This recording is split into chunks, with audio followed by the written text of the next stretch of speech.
Nibyo reka mbasuhuze mbahe ikaze mbifurize kugubwa neza kuri tariki ya 22 z'ukwezi kwa gatandatu umwaka w'2026. Turagarutse muri studio tugiye kubana biganiro n'amakuru bigaruka kandi bikanibanda mu burasirazuba bwa Repubulika ya Demokarasi ya Kongo umunsi ku wundi. Ngiye mwana kuri izi mikoro ndi Bosco in Region Info, aho dukurikirana kandi tukabana mu makuru ya buri munsi arebana n'ibijyanye n'intambara z'urudaca zikomeje kumvikana mu duce tugiye dutandukanye. Turerekeza muri Kivu y'Amajyaruguru Imasisi, turerekeza muri Kivu y'Amajyepfo Fizi ndetse na Minembwe.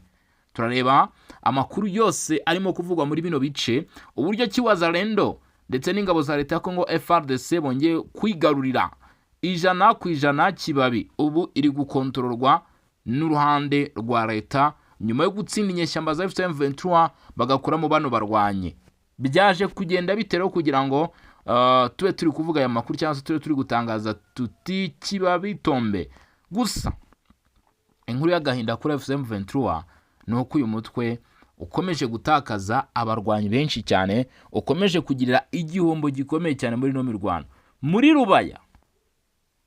Rubaya M23 yatahukanye imirambo, aho gutahukana intsinzi batahukanye za mayiti, imizoga yavanwaga hano Kibabi nyuma yo kuraswaho, nyuma yo gucanwaho umuriro. Ariko hari kimwe nshaka ko tunenga leta y'Kinshasa. Ubu tukaba turi kuvuga yuko ari intsinzi ikomeye cyane kuri Minembwe, ariko kubera yuko hari abundi buze kuvuga ko bishoboka ko ari abagambanyi cyangwa se akenshi byaje bivuga ko ari abasirikare bakorana na Joseph Kabila kandi bo hejuru, ari bamvu ujya kubona ukabona intsinzi igiye kuboneka tukumva ari plus strategique. Kuri inshuro mwese uko muri hano ko mudukurikira, ngira ngo murabizi neza ko hari gahunda ikomeye yari ihari yo kwigarura cyangwa se gufata Minembwe, ndetse abenshi hari naho byageze baravuga bati nibitaba nimugoroba birabejo, nibitabejo biraba ejo hakurikiraho. Ntabwo ariko byagenze rwose, kubera yuko ubu imirwano yongeye kugaruka inyuma za Kitavi, za Irundu, ibintu bikomeye cyane kugeza ubu AFC M23 MRDP twirwana batangiye kuvuga bati ahubwo vuba bidatinze .0 mutwitegure. Nukubera iki? Nukubera yuko ubu tuvugana menya ko ari bamwe barimo kugambanira abasoda bari ku rugamba ba FARDC, FDNB, Wazalendo. Kwari uko abasore bari kugira batya bakagenda imbere ku rugamba, bakajya muri neo za aduyi ndetse bakabasha kumutsinda. Ariko kubera ko AFC M23 maze iminsi ikoresha ibitero by'indege ndetse yongeye umubare w'abasirikare hariya basaba umusada w'indege zikabura, kandi byatangajwe hakiri kare ndetse bikavuga ko baba banabyemerewe. Ibi rero nibyo nshaka ko tuza kugarukaho. Ibi biranavugwa no mu tundi duce, ntabwo ari no Minembwe honyine gusa bigaragaye, bivugwa n'ahandi. Iki kintu rero kirimo gutuma intsinzi itarimo kuboneka. Ndagira ngo muze hano muri comment cyangwa se tubane hano tubigarukeho, tubyamagane. Ntabwo bikwiye, kereka niba badashaka intsinzi, ariko ubwo niba hari n'ababigiramo uruhare bagombe bahanwe. Kubera yuko intsinzi yendaga kuboneka. AFC M23 iracyavuga ko ingabo za leta zirimo kugaba ibitero mu myanya ituwe n'abaturage. Izo ni inyeshyamba rwose baracyabivuga kugeza na n'ubu ngubu, cyangwa se kugerana n'isa. Umushinga wo guhindura itegeko nshinga muri Repubulika ya Demokarasi ya Kongo ukomeje kuvugisha benshi, kugeza ubwo hari amakuru avuga yuko hari abakomeje kubibiriramo ubuzima kubera imyigaragambyo. Abagabo ba Martin Fayulu ndetse n'abandi mbona yuko ahubwo igikwiye nuko bari buze gufungwa, kubera yuko ntabwo mbwira ukuntu buze gutangiza imyigaragambyo igapfiramo abantu ngo perezida ngo 2028 ngo ntazajye ku butegetsi, kandi nta gikorwa na kimwe cyerekanye yuko uyu perezida arimo gutegura kujya ku butegetsi. Ahubwo ni kwa kundi icyo bita opposition ntabwo ikora gutya. Imyigaragambyo ya buri kanya gutegura bivuga ngo ntabwo habura babashyigikiye. Hari n'abakunda urugomo, hari n'abagenda muri kirarira bavuga ati dufite imyigaragambyo umunsi, ugasaba abaturage bapfiriyemo ibintu bwicanye. Uyu Martin Fayulu ibi akaba yabibazwa ndetse n'abandi bafatanyije bahuriye mu cyitwa Coalition Article 84. Ibi ngibi bakabaye barimo kubibazwa rwose mw'abantu mwe. Hanyuma icyo ngira ngo ngaruke cyangwa se icyo ngira ngo nkubwire, ndagira nkubwire yuko niba ari ku nshuro ya mbere ukande subscribe cyangwa se sabone, hano ugomba gukanda na like niba usanzwe ubikora, nanone kanda like, ndetse niba udukurikirana kuko utarakanda subscribe ni ikibazo gikomeye cyane, kanda subscribe hano kuri Region Info, ubundi ujye ubona amakuru nk'aya ngaya ndetse n'andi atandukanye. Nta makuru aducika, nta makuru aduca muri humye. Abantu badukurikirana cyangwa se tubanagira mu maze kuba mwabimenyera, niyo mpamvu tugikomeje kugenda turushaho kwaguka kabisa kugeza na n'uyu munsi. Ntabwo ndibuze gutinda mu magambo, ahubwo ndagira ngo duhite turasa ku ntego, twinjire muri update. Tariki 22 koko nibyo turi ku wa mbere, turi ku munsi wa mbere w'icyumweru. Hari kuvugwa inkuru nyinshi cyane. Keir Starmer uyu nguyu ni wo mu Bwongereza ngo yeguye, mwe mu bagabo rwose bagize uruhare mu guhagarika umushinga wo kwakira bimukira mu Rwanda. Yeguye ku mirimo ye ku ruhande rw'u Rwanda, nkeka ko babyishimiye, hari n'abatabyishimiye, hari ababyishimiye, ubwo ni uko bimeze. Uyu mugabo rero ni umwe mu bategetsi bakomeye cyane mu Bwongereza, yeguye, ndagira ngo mubimenye ku mirimo ye. Kugeza kuri ubu ngubu rero ntago turi bujye mu bindi muri entertainment cyangwa se mu biki, murabizi ko amakuru aduteranyirije ahangaha cyangwa se abatumye twicara no kuri izi mikoro tugahangara rino zuba, kuko twe hano hari izuba, ni ukugira ngo mumenye uko ibintu byifashe. Kibabi Tombe, ubu gahunda ihari noneho ni Rubaya Tombe. M23 wagiye kera kubusa, noneho abasore bakuvuga bati Rubaya Tombe, ati igombere ifatwa. Ikibabaje kurushaho kugeza kuri ubu ngubu, iyi mirwano nubwo ikomeje kugenda iba, abaturage baracyagirwaho ingaruka n'ibitero bikomeye cyane biba mu bice bigiye bitandukanye. Hari ndetse n'abana rwose bakiri bato b'abasore bakabaye bagira umumaro umugabane wa Afurika, bakomeje gutakariza ubuzima muri ino mirwano nk'uko amakuru arimo kurushaho kutugeraho. Nyuma y'ifatwa rya lokalite z'ingenzi hano mu teritwari ya Masisi muri Kibabi, zimwe muri lokalite zigize kano gace, ubu tuvugana amakuru ariho cyangwa se bimwe mu bimaze kuba byamenyekana ukwiye kumenya, nuko ubu abasirikare benshi cyane, umubare w'abasirikare benshi cyane tayari bamaze kugera hano Kibabi, barimo kwisuganya, ndetse amakuru avuga ko hari abo bita TPDF, iki ni igisirikare cya Tanzania, hari igisirikare cya Angola, hari ingabo z'u Burundi, hari Wazalendo, hari FARDC. Aba bose Kibabi hano barimo barayegera kugira ngo bategure igikorwa gikomeye cyane, cyangwa se mission ikomeye cyane yo gufata, yo gucakira mu by'ukuri ino Rubaya. Iyi Rubaya niyo iri mu maso y'aba basore. M23 nayo iragerageza gushyiraho ingamba zose zishoboka, iragerageza gushyiraho inkuta zose zishoboka kugira ngo ibashe kugira iki, ibashe kureba ko yabona intsinzi. Haracyakorwa ibishoboka byose, ariko amakuru avuga ko bigoranye cyane kubera ko Rubaya M23 nayo byafunze, ariko ntabwo biri buze gukora cyangwa se ntabwo bibuze guhagarika ifatwa ryaho. Dukurikije ubuhamya burimo buturukayo, biravugwa cyangwa se biratangazwa yuko muri tuno duce hashyizweho imbaraga zikomeye cyane, ku buryo bigoranye yuko ibi bitero noneho byagabwa hano muri bino bice bizasubira inyuma tutabonye intsinzi ikomeye cyane Rubaya. Kandi gahunda ihari ngo ni ukuva Rubaya kwerekeza ibice by'amasantere Sake, Ngungu, ibyo bice byose, Minova ndetse n'ahandi, ibyo bice byose paka Goma. Ariko icyo tugomba gukora no gutegereza. Kibabi rero muyishimire kuko yamaze gufatwa nk'uko amakuru arimo gutangazwa, kirekagize impinduka zibaho. Gusa kugeza kuri ubu ngubu haragaragara ukwishimira iki gikorwa cyabashije kuba cyagerwaho. Sida Kivu, muri Kivu y'Amajyepfo haravugwa iki rero? Tumaze iminsi mu nkuru zikomeye cyane zituruka no muri Kivu y'Amajyepfo, muri bino bice bituwe n'Abanyamurenge, Abafurero ndetse n'andi moko agiye atandukanye agaragara muri biriya bice. Hakaba rero abo bita MRDP twirwaneho, uyu munsi barimo gukora na M23. Ntabwo uyu munsi nibuze kugaruka ku bijyanye n'imirwano cyane cyane, ahubwo ngiye muri kano gace ngiye kubwira imbogamizi zirimo kuvugwamo cyangwa se ikibazo cyavutseyo.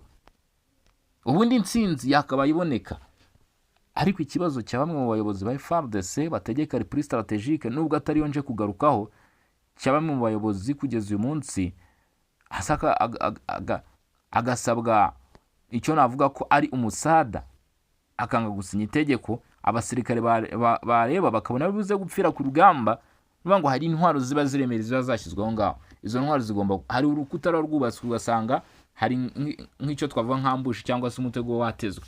Bakavuga bati dukurikije, urumva umuntu uri kuri tere biba bitandukanye n'uri mu biro. Hari usanga batari mu biro, abayobozi namwe murabazi. Bakavuga bati cyangwa se bagatangaza bati nimugire iki, nimugire mutya, mwohereze indege, musukume indege zize hano zikureho iki n'iki, cyangwa se zirase imbundi zinize, cyangwa se zirase mu gaca kanaka. Ibyo murabizi ni ibintu bibaho cyane mu rugamba, ni ibintu buri muntu uwo ari we wese hano ukurikirana iby'uru rugamba cyangwa se wagiye anyura mu bibazo nk'ibyo ngibyo arabizi. Hanyuma iyo bimaze kugenda gutyo cyangwa se bimaze gutangazwa gutyo, ugasanga ubwo bufasha ntibutanzwe, cyangwa se uwo musada ntabwo ukozwe, abasirikare nta kindi kintu baba bagomba gukora. Ahangaha uyu munsi ntabwo ngenda ibuze kurenganya ngo ntabwo uyu mujenerali Ndala yafashe Minembwe kandi byari byateguwe, byari byapanzwe, abantu bavuga ati birimo biragera ku musozo. Ushaka no gusanga ari byo byinshi inyuma yo kuba Rubaya tutaraboye batombe, kandi bita General Autoproclamé Mutayomba, murabizi ikintu yari yakoze anga muri kano gace, yari yacanye ikintu bita umuriro. Nibyo byongeye kuba cyangwa se kugaruka muri Sud Kivu. Ngewe ntabwo ndibuze kujya kure yabyo ko ari byo byabaye Rubaya. Abasore bagize batya baraza barakubita za Kitavi, M23 hari barayimanura, intwaro zari zihari zimwe barazifata, bakubita Irundu, baza no mu tundi duce twose ntiriwe ndondorera hano, kugeza ubwo njya mbigarukaho uwo bita Fidel Rugabo, umwe mu bayobozi bakomeye cyane batwirwaneho, yageze ubwo avuga ati usibye gupfa nibwo buhungiro dufite, ati byamaze kuturangirana. M23 bimenya mbere ihagurutsa drone zigera kuri enye, nizo zabatabaye. Hanyuma igisirikare cya leta ya Kongo muri ibyo bikorwa baravuga bati hari ikibazo twagize mu operation turimo gukora, hari aho bigaragara ko hakenewe indege, kandi indege zirahari. Indege uyu munsi zirahari, Sukhoi zirahari, za kajugujugu, helikopteri zirahari. Si izo zonyine gusa, uyu munsi leta ya Kongo ifite kamikaze. Ikibazo cy'indege zo kwerekeza ku rugamba ntabwo ari ikibazo hano muri Repubulika Demokarasi ya Kongo, ndetse nta nubwo gikwiye kuba cyaba ikibazo, nta nubwo kizigera kiba ikibazo ku bushobozi bwazo. Ariko ikintu kibabaje, ntabwo zirimo zikoreshwa. None se zazaniwe iki? Abasirikare bavuga ati dukeneye umusada. Ubundi komandoma wa Air Force hano cyangwa ushinzwe gutanga amabwiriza ndetse no kugena bino bikorwa kuri ino nshuro yakabaye abazwa byinshi da. Yakabaye agira ibyo abazwa hano abasirikare bakuru, kuko nkanga herega ubutanze abasirikare.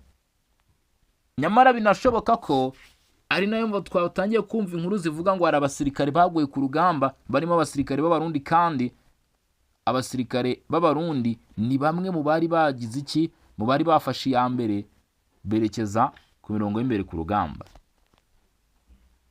Nubwo bitaremezwa, ariko kugeza uyu munsi biramutse byarabayeho, nta kindi cyaba cyarabiteye cyangwa se cyaba cyishe inyuma y'ibyo, nicyo kibazo. Nge ntaza kubyita ubugambanyi, ntabwo ndi buze kujya kure, ni ubugambanyi. Abasirikare murababwiye ati mugende, ibyo mubatumye barabikoze, basabye ubufasha. Maze gusaba ubufasha, ubundi ni gute abantu bose barabyibaza kugeza umunsi, ni gute FARDC itsindwa n'inyeshyamba cyangwa se ni M23 n'aba-MLDP twirwaneho, bafite ibikoresho bihagije, bafite imbunda zihagije, bafite indege zo ntabwo ndi bwongere kuzisubiramo ngo nzirondore, nta muntu hano utabizi. Nkeka ko ibi bintu nabyo birimo ikibazo gikomeye cyane, gikwiye kugira iki, gikwiye no kuba kigomba guhindurwa byanze bikunze, kigafatirwa umuti, kubera yuko ahangaha nka bano baba batakarije cyangwa se batakarije ubuzima muri Kivu y'Amajyepfo muri ino mirwano, cyangwa se batakaje ubuzima barimo gushaka intsinzi, mu gihe bagiye gukora ku ntsinzi, ibyo barwaniye bagiye kubigeraho, basaba ikintu gito gishoboka, bati wapi. Wumva ko ngaho haba harimo ikibazo. Abasirikare bakoze iki? Bahise basubira inyuma. Uyu munsi ibintu byose, radiyo hariya zari zafashwe, zakoreshwaga na MLDP twirwana na M23, zari zafashwe, mwari mwabyumvishe n'ibintu byari byagiye bitangazwa, ariko turimo turumva ngo abasore basubiye inyuma, za Gakenke nibo bongeye kugera. Abantu rero ntabwo bari babimenye, ariko kandi nanone buri muntu wese anga akwiye kumenya, kuko nyine ntabwo wumva uduce tureshya gutya buryo abasirikare basubira inyuma bigeza. Nuko bavuga bati ibi bice turimo, nuvuga ngo hari ibice bitari strategique, ibyo mubimenye bitewe naho uri position herereyemo, ndetse n'umwanzi wawe position aherereyemo, hari bice ushobora kujyamo ukaba wishyinguye. Nibyo bice bari barimo. Kuri M23 afite position nziza, ari impamvu bari bakeneye indege cyangwa se bakahava, kuko kwa advancing berekeza imbere, M23 yamaze gufata position nziza zo kubarangiza. Hanyuma rero bamaze kubona position bagezemo bari buzigwemo, niko gufata iya mbere basubira inyuma. Ariko n'ubundi ntabwo bigeze bajya kure, n'ubundi ni hafi aho ngaho. Ariko ikintu kibabaje kugeza uyu munsi nuko dusanga ibikorwa nk'ibyo ngibyo nta barimo kubihanirwa. Abo ngabo ubundi nibo barimo gutanga igihugu, kuko uyu munsi n'ibice byaramaze gufatwa kugira ngo bigaruzwe, ari bigomba guterwa n'urugamba, ukaba nawe rwose urimo urakora ibintu wishakiye. Ntekereza yuko aho ngaho ntaho utandukaniye, ahubwo abo ngabo barusha kuba umwanzi w'igihugu izi nyeshyamba. Abo ngabo bakwiye kumenyekana, bagashyirwa imbere y'abaturage, cyangwa se bagashyirwa mu rukiko rwa gisirikare, bagatangira kuburanishwa kuri ibyo byaha. Ntabwo icyaha gusa gishingiye kuvuga ngo n'ibyo ni ibyaha, kandi nkeka ko ari ukugambanira igihugu. Ibyo bintu rero bikwiye kuba byatekerezwaho cyane. Abasoda basubiye inyuma biteguye kandi bizeye intsinzi. Bibaye ku nshuro ya kabiri mu gihe gito cyane kitageze ku mezi 2. Rubaya byarabaye, mwarabibonye, nta muntu utaruzi intsinzi ndetse n'ifatwa rya Rubaya. Twese twari twamaze kumanika amaboko tuvuga tuti ni uko bigenze, M23 nire yihanagure. Ariko izi ndege ntiba baraziguriye kugira ngo zijye zuhira, simbizi niba ziza, kuko mu minsi yashize twarabibonye zaragaragaye, ariko se nyuma zijya kwifashishwa mu kujya kuhira, bigenda bite? Ibintu birababaje cyane ku buryo bukomeye, ku buryo ki ushobora kutabyumva, ariko umuntu uba wabize icyuya, ubuzima bwa mugenzi we wabwahatikire, cyangwa se akana mugenzi we apfa kubera urwo rugamba, ibyo barwaniye bajya kubigera, cyangwa se ngo babone intsinzi, mu gihe byashobokaga bakabwirwa gusubira inyuma. Ibyo bintu nk'abantu mwe munyarukire muri komenti, namwe muvuge niba bikwiye koko ko bikwiye kuba byarangira gutya, cyangwa se byagenda gutya. Eske koko iyi ntambara ku ruhande rwa FARDC nuko byakabaye bigenda? Ndumva ko buri muntu wari wese ahangaha icyo agomba kuba yatubwira, cyangwa se afite kutubwira, nuko mu by'ukuri ibyo bidakwiye kuba byagenda gutyo, cyangwa se bitari bikwiriye kubaho. Ntabwo bikwiriye kubaho na gatoya. Kugeza kuri ubu ngubu rero ibyo biravugwa muri Kivu y'Amajyepfo, biravugwa muri Kivu y'Amajyaruguru, hose ni ikibazo cyakomeje kugenda kibaho. Kandi urumva ko abasore barakigira iki, baracyakora ibishoboka byose bagahangana bakarwana. Ntabwo rero turi buze kuguma muri ibi ngibi nkuko amakuru arimo kubivuga.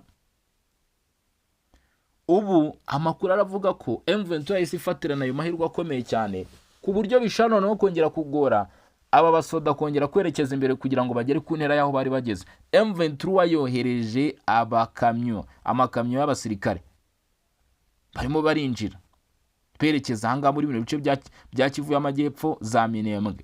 Bivuga ko Kavumu mu gitondo hagaragaye abandi biyongera kuba maze iminsi binjira muri biriya bice bya Minembwe, ndetse bagiye kugira iki, bagiye gufata Kivu y'Amajyaruguru. Naho nuko amahirwe nk'aya ni meza cyane kuri FCM 23.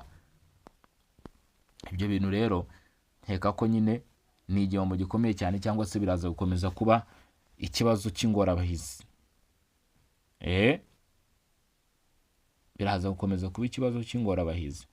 Ikibazo ni iherezo ryabyo biraza kuba irihe, biraza kurangira gute? Kubera yuko murumva ko ni ibintu hagati aho ngaho bidakwiye, cyangwa se bitari ni igikorwa kitari gikwiye kuba tukivuga gutya. Twakabaye uyu munsi turimo breakinga intsinzi, cyangwa se gutsinda cyangwa gutsindwa ariko byanyuze mu mucyo.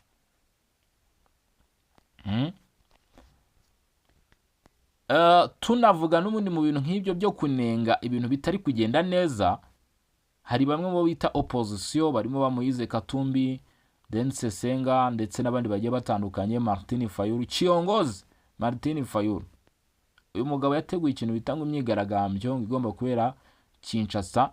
Imyigaragambyo abagera kuri 500 bahuramo n'uruva gusenya, harimo 2 bapfuye, ababuriwe irengero, abakomeretse bikabije, abakomeretse byoreje, kuko ni imyigaragambyo birimo urugomo rwinshi cyane. Bisaba polisi ingufu zikomeye cyane kugira ngo ibashe gucogoza abigaragambye, ariko biterwa n'iki, n'amagambo y'abategetsi baba bavuze. Ntabwo uyu munsi rero ari igihe cyo gutegereza kugira ngo umutekano w'igihugu urindwe, hari bigaragara ko ari abantu barimo kuwuhungabanya. Abanyekongo bose bakwiye guhaguruka bakicara hamwe bakavuga bati abantu nk'aba ngaba bafatirwe ibihano. Ngira ngo muzi uwo bita Mwangacucu, uyu munsi inkundura ye yarahagaze.